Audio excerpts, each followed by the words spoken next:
Up, here's your boy. You show up at the lab, but if the truth is told, you feel a little run down. You square your shoulders and prepare for a day of work. Victor is already at the lab, something you are slowly getting used to.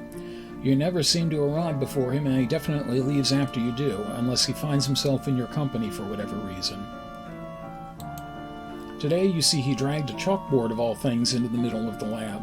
It is filled with numerous letters and equations, but with an empty space after the equal sign. The air is slightly hazy as you swear you can hear small sparks of electricity pop near him. Damn it. He clenches his fist and you hear a loud crack as Victor's massive hand breaks the chalk into fine white powder. The answer wouldn't be 42, would it? Victor turns on his heel, and though a little surprised, his face breaks into a massive smile. Yep, that's the way to a nerd's heart. Caitlin, I didn't hear you come in. You seem deep in thought, so what are you working on? Well, Victor stops and gives another glance at you. A look of concern crosses his face, and he crosses his arms. Like so.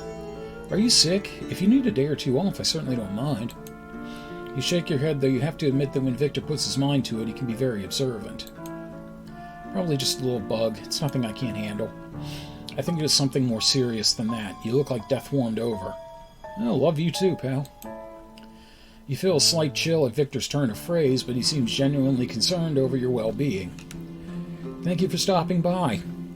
You can reach my parents at their places of business. Mention the dream of your reflection, mention the dream of the mocking shadow, emphasize you feel fine. About which one? Okay, we'll do the reflection then.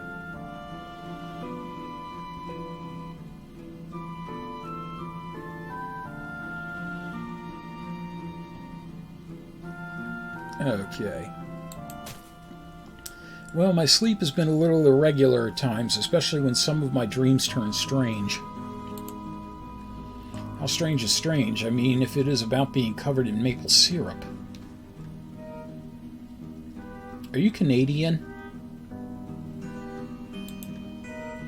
Are you dreaming of being a waffle? Actually, I was covered by a red-headed... it really doesn't matter now. I was covered by a red-headed Tim Hortons waitress. Now, we will have to talk about that later. No, I was talking to my reflection, but it wasn't looking good, as if I was dying.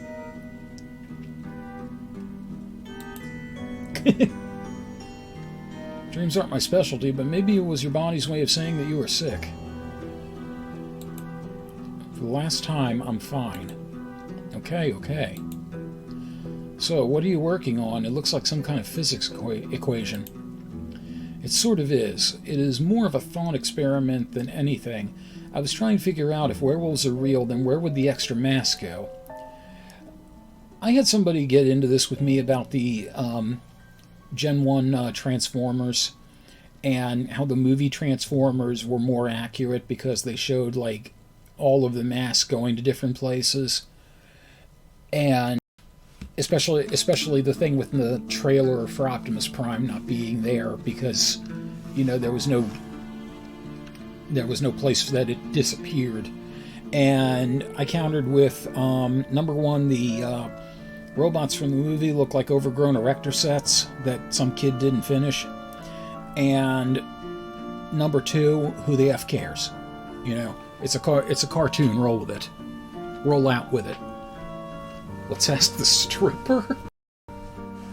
Oh yeah, because she is a werewolf, but you know, as far as strippers would be, we all know where the extra mass goes, and that's right into the toilet. Blech. Mass. Oh, when they turn from human, from human and wolf.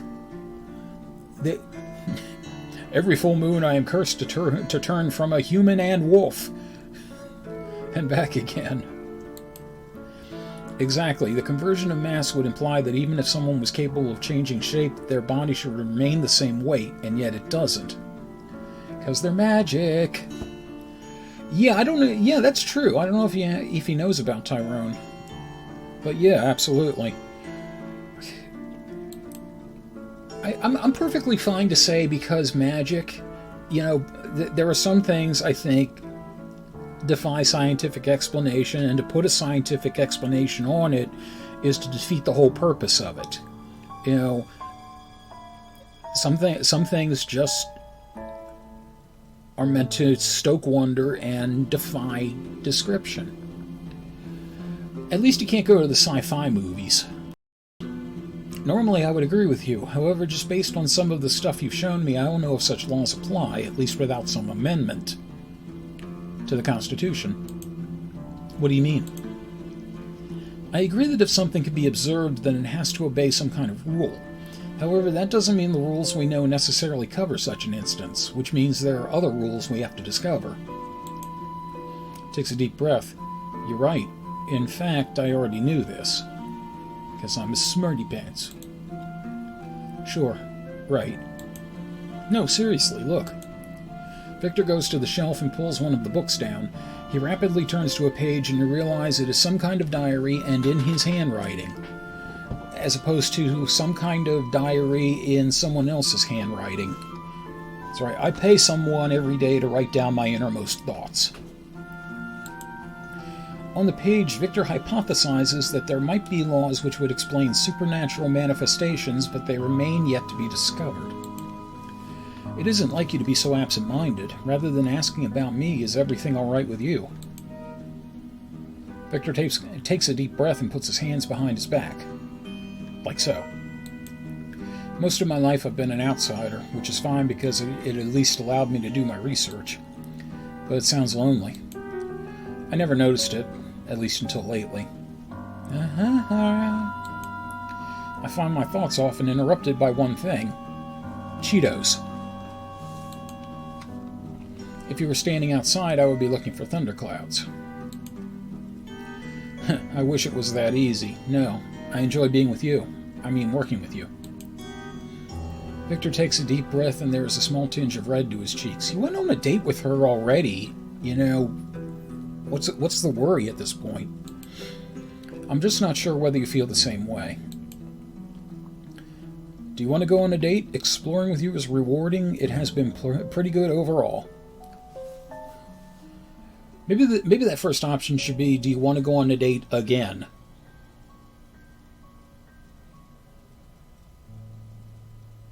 Dado.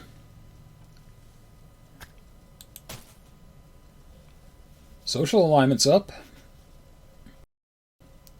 Are you saying you want to date me? Maybe. I don't know all the permutations. I mean, who asks who out first, let alone... Victor, calm down. Let me make this easy for you. Would you like to go on a date sometime? Like last Sunday? Unequivocally, yes.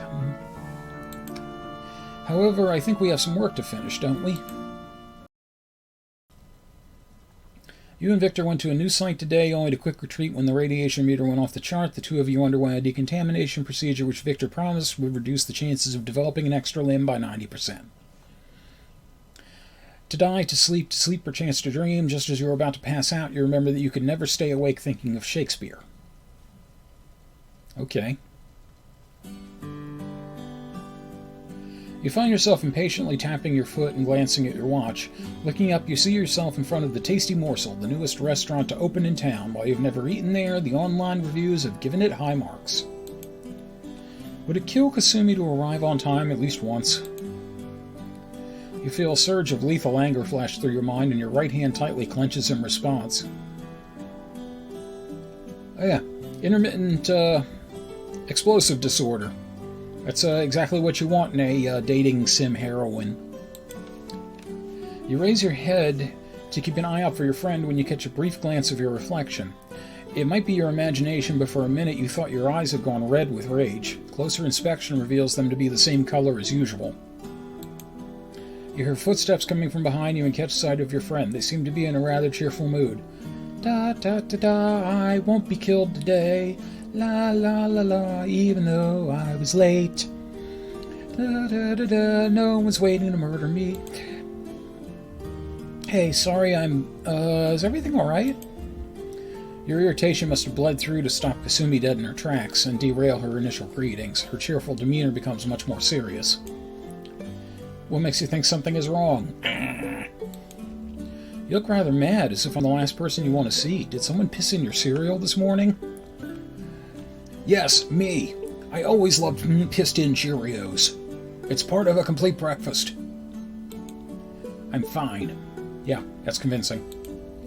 Look, I'm happy to reschedule. What part of saying I was fine did I misspeak? Let's go in.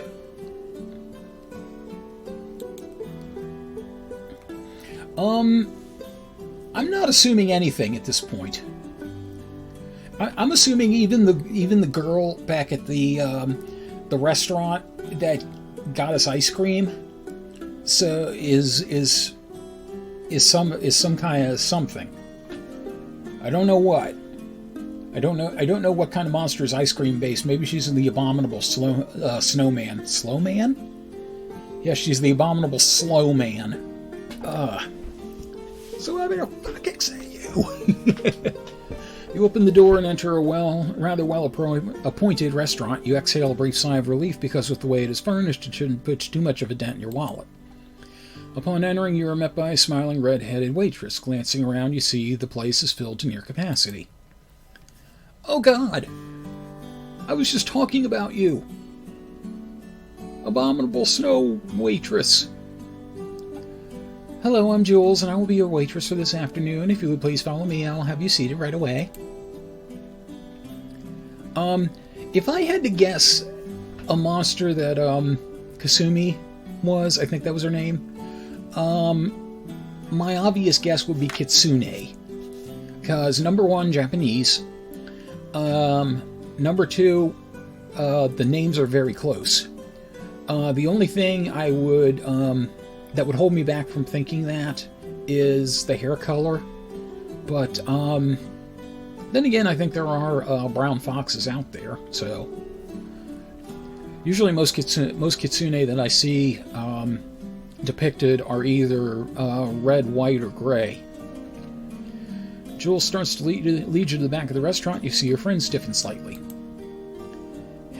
Do I get to ask you what's wrong? Nothing, I just don't like being near the kitchen.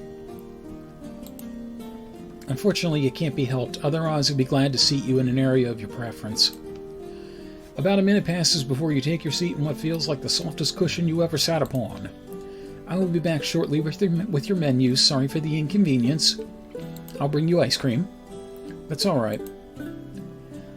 Jules turns and starts to walk away when you see Kasumi eyeing the waitress's backside. Okay. Ask her not to do it, ignore your friend's actions, tell your friend to go for it. And I tell you what, I think we'll go ahead and ruminate on that for a bit and then come back to Love Bites in the next section. So, in the meantime, please try not to growl at too many of your friends until we game again. You can't spell romance without nom. Welcome back to Love Bites. We are progressing through our week as normal, except we have now quit the library research job with Nadia. So that dating path is now closed to us. And currently we're making a lot of headway with Victor, and we are in a restaurant with Kasumi from the coffee shop. And Kasumi is taking a look at the waitress's, shall we say, assets. So we're deciding what to tell Kasumi to do. Go for it. Ask her out. Nothing ventured, nothing gained. You really think I should? You can't win if you don't at least try. Yes, the Wayne Gretzky approach to dating. Jules comes back with a couple of large menus. I'll give you a few minutes to decide on your order. Kasumi's like, I'll have the hot cross buns. Kasumi opened their menu and they start to give appreciative noises at the selection offered. It's just naked pictures of Jules stapled into the menu. And they have a special selection for someone in your condition. What? My condition. Caitlin, sweetie, I love you like a sister, but you know you can't hide anything from me. I don't know what you're saying. You don't think I've noticed the sudden mood swings, the change in appetite? Oh, God, she thinks you...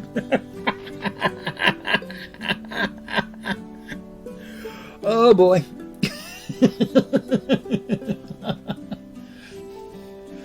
I'm a guy, and I picked up on that immediately. Change in appetite? You make it sound like I have a parasite. I guess when you think about it, a baby is more like a symbiote, but... Your friend starts to say something, but you don't pay attention since what you see in the menu takes you aback. On the right-hand side is a normal array of dishes, everything from steak to chicken to vegetarian options. What the... On the left side, though, you're confronted by pictures of severed limbs and offerings for a rack of human rib. Your eyes focus on one plate, which looks like a pile of cut-off fingers with maggots as a garnishment, and your stomach gives a rumble. Huh. Okay, then. So basically, any greasy spoon at 3 in the morning. The kitchen door swings open and your hearing starts to pick out certain sounds. You could swear you hear someone begging for their life while another is letting out a shriek of pain. Is everyone ready to order, or do you need a few more minutes? I'll take a steak and baked potato, please. Jules looks at you and gives a sweet smile. And what would you like? If you are having a trouble deciding, may I recommend something Italian? No question mark there. From the depths of the kitchen, another shout catches your attention. Dio aiutami. Imachulia I ode. That still doesn't make any sense reading it backwards. Oh, and also I pronounced that wrong. That should be Dio aiutami.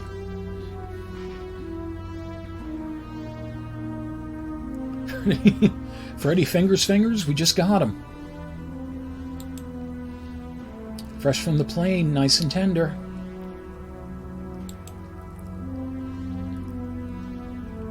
Well, we're going to leave that there then. A shock of hunger pulses through you and you close your eyes trying to drown out the noise, and when you next open them you find yourself outside the restaurant. You feel a gentle hand on your shoulder and you find yourself looking into the concerned face of a young redhead. Are you all right? I'm fine. I was just waiting for someone. If you want, although it's going to be a long wait, we don't open for another hour and a half yet. That's also when you remember that Kasumi left for the summer. Oh, it's a cruel, cruel summer. Oh my, I guess I'll be on my way then. We're losing it.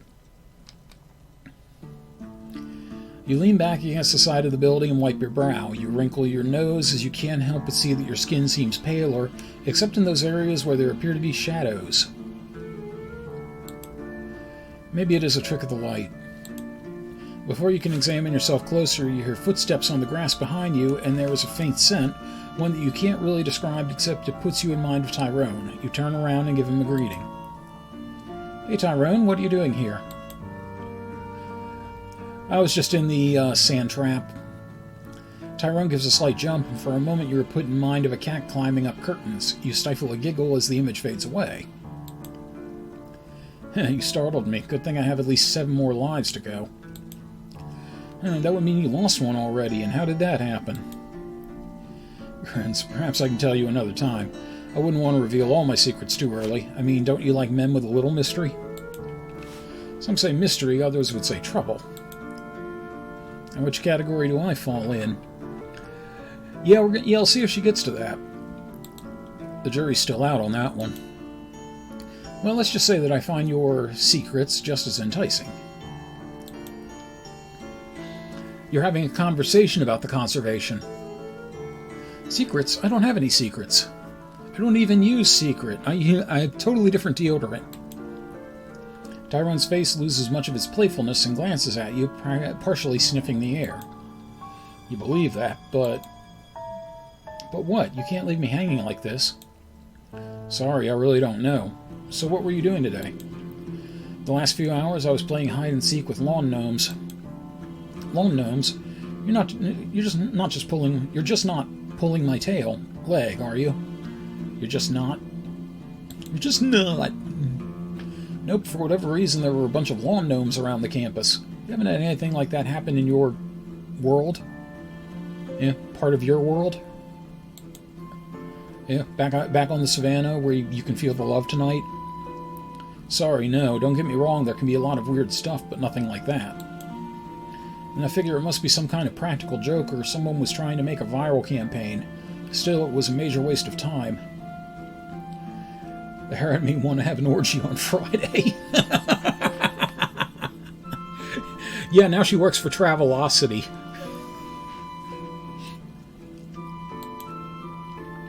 The two of you continue walking in silence, eventually leaving the campus. I don't know what it is, but it's like this part of the text box down here, and then Tyrone's pants here that make me... It makes me feel like his pants have fallen down. Like this is always here anyway, but somehow like his pants fell off his waist, and this is like doubling as a sensor bar. Ugh. As close as you are to Tyrone, for a moment you could swear you hear the beat of his heart and feel the rush of his blood. Tyrone catches you noticing him, and he blushes. I never took you for one to get shy. Only around those I like. And here I thought you might have taken the waitress up on her offer. Hey, I'm the one who should be jealous here. She thought you were really hot, and I was only cute. Not that I think she was wrong, but... Not to change the subject, but this scent you claim I have you encountered it before? Not exactly, but something sort of like that. That was ambiguous as hell. Perhaps you'd like to give some clarification. Perhaps you'd like to give some conservation of mass. Alright, but please don't get mad. About a couple of years back, there was a major outbreak, I guess I would call it. You remember the abandoned grocery store? I think I remember something on the news about it. They said it caught fire a few years ago. Are you saying that fire was a cover for something? You could say that. Not to put too fine a point on it, but small mob of zombies, for lack of a better term, appeared there. Yeah, they're in aisle 7 across from the broccoli. Zombies, huh? The Walking Dead? Yeah. But after the grocery store incident, they went and got their own TV show, so it turned out okay. For some reason, they were tied to there. I can't tell you why. However, someone saw them. After containing them, several of us took the fight to them. By us, you mean those like you? There were some shapeshifters, but there were some others. Monster hunters, even a vampire or two. Tyrone points at an area on his arm. As you look closer, you can see a very faint scar, and for a moment you can picture jaws snapping shut and rending flesh. We managed to put them down, but not without getting hurt. Yeah, I had to sit out on a couple of games. I would love to know what the excuse was for that. I remember that now. My mom was pissed. Oh? Yeah, she had a bet on one of those games, and when your team lost... your mom has a gambling problem. She clearly has a gambling problem betting on college basketball. I know it's legal to do most places, but... Well, if I meet her, I'll have to give her my apologies. And, that explanation? So you think I smell exactly like one of those walking corpses you encountered? No, not exactly. For one thing, they weren't alive, but you very much are. Admit to some nightmares, admit to being rather tired, chide Tyrone. Bad kitty, bad kitty.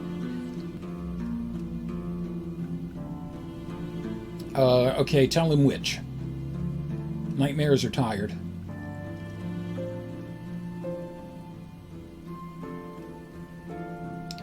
Nightmares. I hesitate to mention this, but you might be onto something. Lately, well, I've had some interesting dreams. Nightmares, really. That doesn't sound good. Do you remember what they were about? Not really, just that I ended up with the sheets clenched in my hands. And, well, if you were one of the Walking Dead, the only thing you'd be doing is tearing flesh. Not eating it or anything, just, ripping it apart for the yucks. But enough about me. I had a dream that I was destroying the flesh of the living, and my reflection tried to kill me. But, hey, enough about me. How are you? What are you up tonight? Feel like going out? Feel like making love. I'd love to, but I can't. So do you have a date with that waitress? Snorts. I promised to drop it if you do. No, my parents decided I had to go to dinner with them tonight. Still pushing you to go into business? That's my dad. And your mom? Well, she's actually been supportive if I want to make basketball a career. It kind of scares me, actually, because she didn't before. Oh, maybe she is trying some reverse psychology on you. Maybe, but then wouldn't my dad do the same? Yeah, parents can drive you crazy. Seriously, if my mom knew we were friends, well, she'd be inviting you over every night. So, when are you going to put the pork sausage in my daughter? Seriously, I want grandkids. Get to screwing. No, right here's fine. It feels weird to think that I'm actually more worried about meeting your mom over your dad. Oh, my dad's a cool guy. Mind you, he might bore you with some embarrassing stories about me. Grandkids.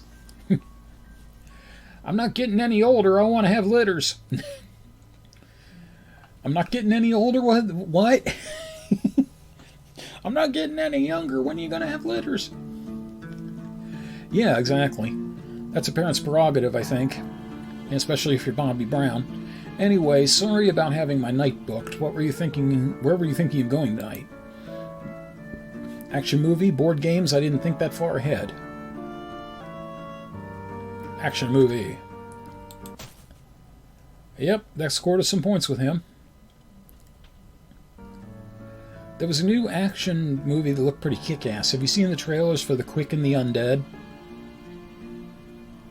Really? If it's anything like the Sharon Stone cowboy movie, just with zombies and such, I'd definitely be down for that. Be like Cowboys versus Aliens. The supernatural western where the gunslinger goes hunting vampires. Yes. Yep, what can I say? I was taken by the ghost train in the ad. They definitely went overboard on the visual effects. Well, I'll catch up with you later. Just remember, they're only your parents, not a firing squad. You were directed to cleanse several rooms today, but much to your surprise, this required the burning of sage rather than any soap and water. Okay. This episode's kitchen daymares were made possible by Mike Panza, Rick in Baltimore, brand new to the Leaders of the Pack tier, Viceroy Scorn.